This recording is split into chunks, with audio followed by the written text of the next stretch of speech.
বন্ধুরা, আজকে আমি তোমাদের সামনে চলে এসেছি নতুন আরেকটা আলোচনা নিয়ে। তো আজকের আলোচনাগুলো চলো শুরু করে দিই। প্রথমেই বলি, স্বভাবে অভাব খুঁজতে নেই। অভাব এলে স্বভাবটা কখনো পাল্টাতে নেই। কেউ দোষ খোঁজে তোমার ভুলগুলোকে সংশোধন করে দেওয়ার জন্য, আবার কেউ দোষ খোঁজে তোমাকে লোকের মাঝখানে অপমান করার জন্য। আমরা সবসময় বলে থাকি ইগনোর করো, কিন্তু ইগনোর করার আগে একবার ভেবে নেওয়া দরকার, এই মানুষটিকে আর দ্বিতীয়বার আমার প্রয়োজন হবে না তো।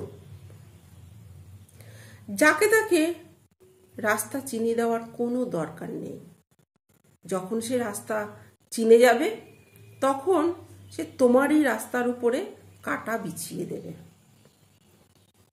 বেশিরভাগ মেয়েরা তার পছন্দের মানুষের সাথে যখন কথা বলতে যায় তখন দেখবে কথাটা এরা কম বলে, এরা ঝগড়া করে বেশি। তুমি হাজার ভুল যদি করে থাকো তাহলে সেই ভুলটাকে কোনো অভিযোগ না করে তোমার ভুলটাকে কোথায় তুমি ভুল করেছো সেটাকে তোমার ধরিয়ে দেয়, বুঝিয়ে দেয়। সেই হলো তোমার আসল বন্ধু বা প্রকৃত বন্ধু।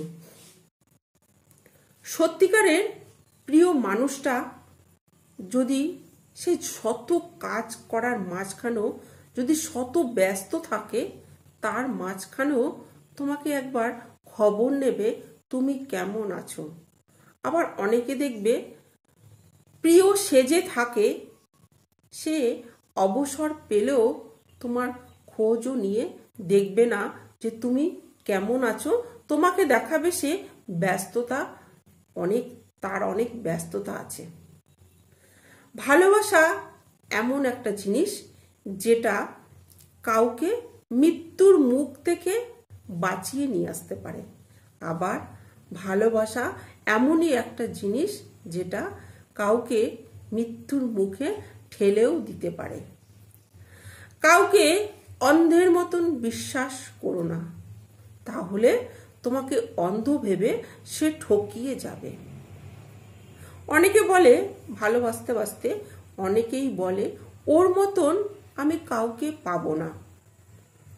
এটা ভেবে দুঃখ করো না, এটা ভেবে দুঃখ করে কোনো লাভ নেই।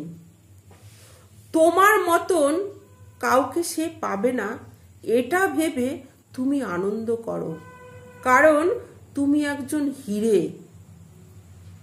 হীরের সাথে কয়লার একটা ব্যবধান থাকবেই, এটাই হওয়া স্বাভাবিক। তাই ওর মতন কাউকে পাবো না এটা ভেবে দুঃখ না করে তুমি আনন্দ করো। তো চলো বন্ধুরা, আজকে এইটুকু বললাম। যদি ভালো লাগে তো অবশ্যই লাইক কমেন্ট করো। তো নমস্কার।